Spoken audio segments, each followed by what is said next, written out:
এই ক্ষেত্ৰত চাওক আজি যিটো 20 তাৰিখ ঘটনা গৈছে সেইটো আমি নিন্দাজনক ঘটনা বুলি ভাবো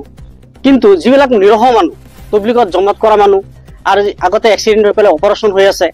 হাত ভাঙা ভৰি ভাঙা তেওঁলোকৰ নামতো আসামী হৈছে যিবিলাক আপোনালোকে ভিজুৱেলত চালে দেখা পাব তেওঁলোকৰ কোনো ছায়াছবিও নাই তেওঁলোকৰ মতে আসামী দিছে কিন্তু ৰকিবুল হুছেইনে তেওঁলোকৰ চেলা চামচমৰ কথাত এতিয়াও সামগ্ৰীত টানৰ সৃষ্টি কৰি আছে মতিভ্ৰমৰ সৃষ্টি কৰি আছে তেওঁ এতিয়া সামগ্ৰীত চাই গুণ্ডাগিৰি কৰিবলৈ নিশ্চয় তেওঁ চালা চামচয়ে এইকেইটা নাম দিছে আমাৰ হৈমৰিগৰ পৰা 7জন আসামী দিছে টোটেল 22 জনৰ নাম দিছে কিন্তু আমাৰ 7জন মানুহ ইয়াৰ পৰা যোৱাই নাই তো কেনেকৈ এইবিলাক নামবিলাক দিছে তেওঁৰ চেলা চামচৰ পৰা এতিয়া সামগ্ৰী শাসন কৰিব বিচাৰে আৰু বিশেষতা ৰকিবুল হুছেইন ডাঙৰীয়াৰ লাজ বোলা বস্তুটো নাই আমাৰ সামগ্ৰী সমষ্টি ৰাইজে ৰূপহী ৰাইজে সামগ্ৰী সমষ্টি ৰাইজে এতিয়া ৰকিবুল হুছেইন আমাৰ সামগ্ৰী সমষ্টিত সোমোৱাটো তানজিল হুছেইন সোমোৱাটো এইটো নিবিচাৰে আমাৰ সামগ্ৰী ৰাইজে এতিয়া আমি সন্তুষ্ট আছো আমাৰ ডিপ্ৰঞ্জন শৰ্মাক আপোনালোকে দেখিছে বহুত বিপুলবোৰ আমাৰ সামগ্ৰী সমষ্টিৰ বিপুলবোৰত জয়যুক্ত কৰিছে কিন্তু আমাৰ ৰকিবুল হুছেইনৰ পুত্ৰক আমিতো জয়যুক্ত কৰা নাই কিন্তু তেওঁ এতিয়া দেখিছে যেতিয়া আমি যে এতিয়াতো আমাৰ পানীত হাঁহ নচৰা হৈছে কিন্তু এতিয়া আমি তেওঁ এটা টানৰ সৃষ্টি কৰিছে তেওঁলোকৰে মানুহ তেওঁলোকে আগতে এইবিলাক কৰি আহিছে যেতিয়া তেওঁ গৃহমন্ত্ৰী আছিলে কিমান মানুহক হাৰাচমেণ্ট কৰিছে আজি ইডিএফৰ গাড়ী ভাঙিছে আদিত্য লাঞ্চাৰ গাড়ী ভাঙিছে মৌলবী দাড়িটোৰে টানি ছিঙি পেলাইছে ইডিএফৰ মানুহক আজি বুৰমান্দা এখন জাগা আছিলে তাত আপুনি ইডিএফৰ মানুহক মাটি দি চপৰাইছে শিলগুটি মাৰিছে আজি কাৰ হেৰিত থৈছে ৰকিবুলৰ দিনত থৈছে এইবিলাক কিমান গাড়ী ভাঙিছে আজি 2016 চনত যেতিয়া আমাৰ হিমন্ত বিশ্ব শৰ্মা আহিছিল হিমস্থান এই মিটিং কৰিবলৈ তাত কিমান ফায়াৰিং তৈৰি কৰিছে তেওঁলোকৰ মানুহে তো কাৰ নিৰ্দেশত হৈছে হিমন্ত নেতৃত্ব হৈছিল না আমাৰ ৰকিবুলৰ দিনত হৈছিল কিন্তু এতিয়া আমি দেখা পাইছো যে তেওঁ এই ত্ৰাণবিলাক যেটো সৃষ্টি কৰে এটো তেওঁৰ এটা ত্ৰাণৰ সৃষ্টি কৰি পেলাই তেওঁ আমাৰ সামগ্ৰী সমষ্টিখন তেওঁ এইব বিচাৰা নাই বাপুতে এটা শাসন কৰিব বিচাৰিছে আৰু মানুহক এটা বয় বাবুকি দেখাই পেলাই এইবিলাক কৰিবলৈ যে মানুহে তেওঁ মানে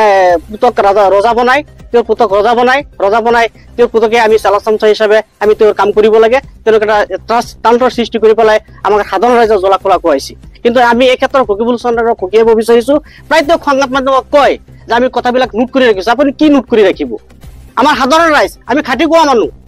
আমি নিৰহ মানুহ যেনেকৈ জমাত কৰিছে তবলিগীৰ মানুহ এইবিলাক মানুহৰ ওপৰত আপুনি কেছ দি দিলে আপুনি তো জনা শুনা মানুহ আপুনি কেনেকৈ কিবিলাক কেছ দিলে আৰু এতিয়া আমি বিচাৰো যে আপুনি ধুবুৰী সাংসদ আপুনি ধুবুৰীত যাওক আপুনি দিল্লীত যাওক অসমৰ উন্নয়নৰ কথা কওক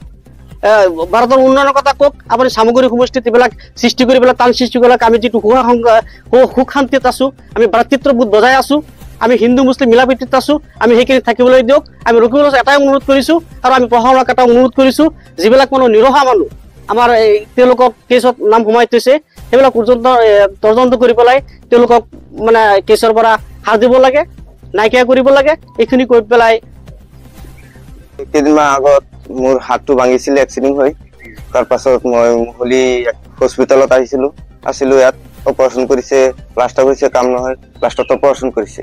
অপাৰেশ্যন কৰোতে আজি 4-5 দিন হ'ল মই চিলিটো কাটি পেলাই মই ঘৰত আহিছো আহি পেলাই পাছত কেইদিনমান গৈ ইয়াত ক'ত মাৰপিট হ'ল মই ক'ব নোৱাৰো মোৰটো আসামী দি দিলে মোৰ হাতখন ভাঙা আছে ৰকিবুল মানে সাংসদ তুমি তাক মাৰপিট কৰা বুলি নহয় মাৰপিট কৰা আসামী দিছে মোক তোমাৰ কি হাত ভাঙা আছে কিমান দিনৰ পৰা এইটো মোৰ হাত ভাঙা 2 মাহ ধৰি গাড়ী এক্সিডেন্ট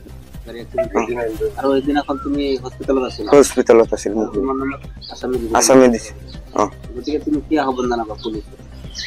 মইতো ইয়াত মাৰপিটত যোৱা নাই মই মোক খুলি আছিলো হস্পিটেলত মোক আসামী দিলে মই কি কম এইটো পুলিচে তো বুজি পেলাই